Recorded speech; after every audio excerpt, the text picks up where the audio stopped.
Now we turn our attention to jury instructions. Trump battling not only the government prosecutors, but also Judge Juan Merchan. Of course, he has donated to Joe Biden, has a lot of pressure on the scales, pushing them towards his favorite outcome. But we need to decide what the jury will be reading when they're trying to make their decision. We go into testimony from Inner City Press, Matthew Russell Lee reporting, and we're back now for a charging conference. Jury instructions. Inner City Press, Matthew Russell Lee reporting. Merchan says, well, I want to thank you for the submissions that I've received with your proposed instructions. Now, in the 4 transmittals, there were 6 joint submissions, and so I'm going through them right now. But let's hear some argument on what we want to go through. Where do we want to start? Trump's attorney says, Your Honor, the FECA predicate, if you're going to say that the object offense that Trump intended to commit, if you're going to say it was a federal election rule, it has to be a criminal federal election violation. It cannot be a civil violation, because if you violate civilly, you can also settle stuff civilly, you know, like Hillary Clinton did when she paid for the PP tape for Trump-Russia collusion nonsense. Didn't get charged with crimes. So you could settle it civilly, and they say, Your Honor, if you're going to make this a crime, its intent to commit another crime, it has to be a criminal federal election crime. And the government says, no, we oppose including any heightened in standard. So we don't have to say it was a criminal violation or anything. It says the legislature chose the word unlawful and no more. So they're saying in this section, it should say criminal, not just unlawful, but you should tighten that up. Say it should say criminal so that they know it's got to be criminal. This is a criminal case, not a civil case. Like, how can you have intent to commit a civil violation and call that a crime? That's what they're asking for. But the government says, no,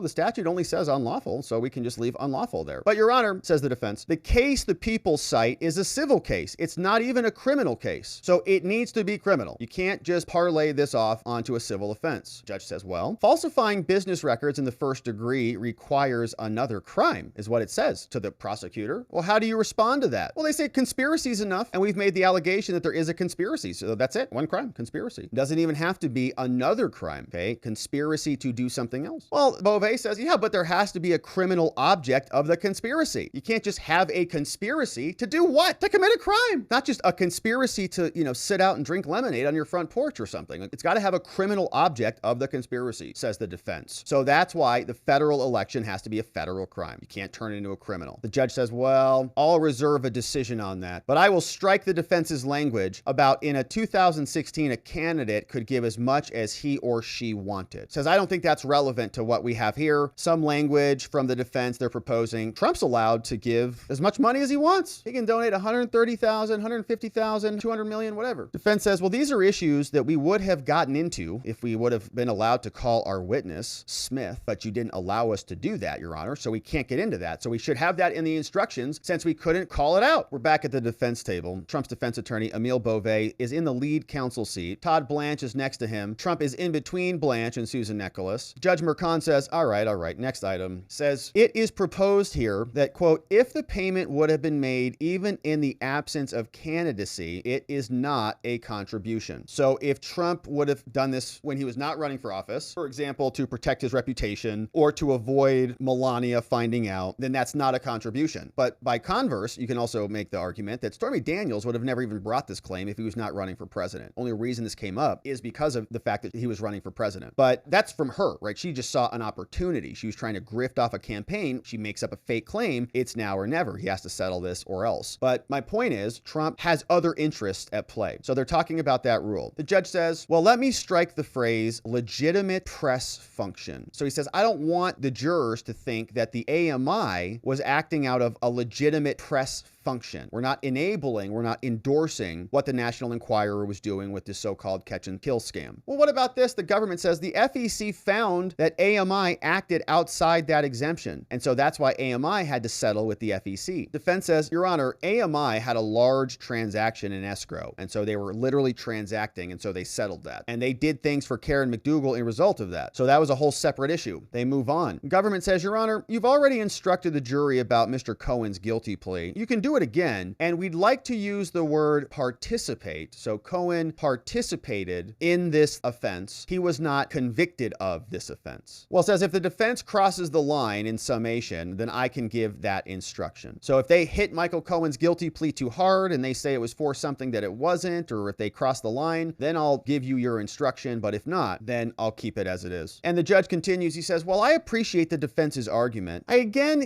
I'm going to follow the pattern instructions. And what's so curious about this case is this is new and novel. Pattern instructions are like templates. Somebody gets charged with a DUI. There are DUI jury instructions. But the defense says, Your Honor, this is crazy. There is a problem with two-step accessorial liability. It's causing a causer to cause. You cause a causer to cause. It's circular. We can't do that. Someone's an accessory to an accessory and the accessory caused the thing? What? Government says, no, Your Honor. There's a case where Jumper Cable caused false business records at a power company. The judge says, well, in the submission I received at 1:02 p.m., it is proposed that presence while others commit a crime does not itself mean a crime. So if you're just standing there and someone else does a crime, doesn't mean you're a part of the crime necessarily. So what about this Trump Tower meeting? The government says, well, the Trump Tower meeting shows more than just mere presence. Trump wasn't just there. It shows participation because Stormy Daniels went to Trump Tower. Trump says, no, we disagree. Okay, campaigns have done this for decades. People meet all the time. And this is an important case, Your Honor. We have a motion pending. This case attempts to use statutes in ways for which there is no precedent. So you can't just use the standard template instructions here. So we think the jury should make specific findings of fact on all of these little points so that they can make and show us how they're connecting the dots. The judge says, well, I'm not going to change the law. I mean, the law is written how it is, so I'm not going to make them change this. Judge says, this is getting tiring. Let's take a break. They do. And of course, we come back. Now they come back. Judge says, all right, I've looked everything over. That's pretty much what I had. Is there anything else here that we need to put in these instructions? Says, yeah, from Trump's defense. Yes, Your Honor. We suggest an instruction on bias against Donald Trump. We should tell them that they may have an opinion against Donald Trump, but they should not let their bias impact this case. The government says, Your Honor, no. We don't think that's necessary at all. Okay, the voir dire jury selection, they got asked about this when we picked them, and so we satisfied that, or at least look at our page 17 through 18. We think that's sufficient. The judge says, that's fine. Yeah, I'm going to go along with the government language. We're not changing it. Sorry, defense. Defense says, well, Your Honor, the jurors should also be told that hush money is not itself illegal. You should tell them that because they might think that it is. The judge says, well, I mean, I don't need to tell them that. You can just make that argument in closing. So everybody else can imply that it's illegal. The judge could say it's not. He's not going to do that. You tell him. Your Honor, but evidence not coming in for truth, we want to list them and make a note to the jurors so they know this is not coming in for the truth. For example, we want to tell the jurors that the RNC's reaction to the Access Hollywood tape is not coming in for the truth of the matter asserted here. The government says, no, Your Honor, we don't need those instructions. It's the impact on the defendant of John McCain withdrawing his endorsement. So there's no instruction on that. Judge says, yeah, I totally agree with the people. Great job. Emil Bove continues. Your Honor, we'd also like an involvement of counsel instruction. When President Trump's lawyer, Michael Cohen, told him that the lawyers of AMI, when they said that Karen McDougal's contract was bulletproof, we think that they should know that. He says, no way. This court will not say that. And the defense won't say that either during closing arguments. And I find that argument disingenuous, Mr. Bove. Sit down. Trump's lawyer says, what? You called me disingenuous? I'm trying to make an argument, Judge. Judge says, I've heard it for months, and you will not make that argument to the jury. So sit down, Emil. And that's it for us today. And so keep me informed of any other changes by email. Closing arguments are on Tuesday. Trial is adjourned. That's the end of the jury instruction testimony today, brought to us, of course, by Matthew Russell Lee, Inner City Press reporting. So we'll continue to cover this, my friends. Lots of reaction. I want to take us through a couple of these lefties just so we can see what they're talking about. And then we'll cleanse the palate with some good reaction from our friends Whitaker, Byron Donalds, and others. But here is Rachel Maddow. Man, she's looking rough out there. So that's what happens when the dark side gets a hold of your soul. But here she is kind of saying this is not that big of a deal, that it's kind of,